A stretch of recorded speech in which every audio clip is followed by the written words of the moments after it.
A Rumpke driver happened to see a tote sitting on the side of the road. The eyes of the driver turned toward that strange box on the side of the road. He got out of his truck and picked up the tote, or looked at the tote, opened it up, and there was puppies inside it. 8 pit bull puppies were huddled together inside the box. And the top of the thing says they're 3-week-old puppies. And it says, I can't take care of them anymore, I can't afford any fees. Can somebody find a home for them? The driver rushed the dogs to the shelter where John Bloomfield and his staff quickly worked to warm them up. My first thought was, when I looked at my phone at the time, it's like with the weather it was said it's 4 degrees. Bloomfield says he doesn't know how long the pups were out there.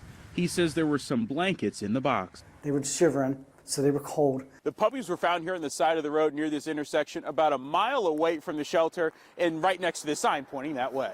How are they able to survive and live out there?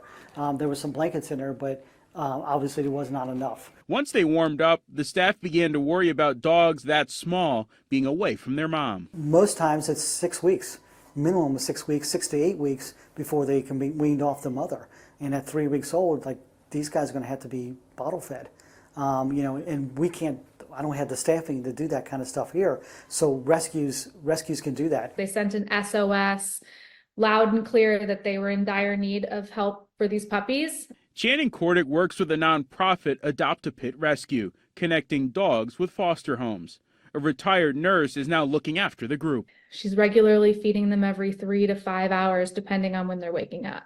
All the puppies are doing okay, but Cordick says there's still a long way to go. At that age, they're pretty fragile. So right now we're a little touch and go. This is the investigation into who left them continues. It was very, very fortunate that they were found and they weren't froze to death.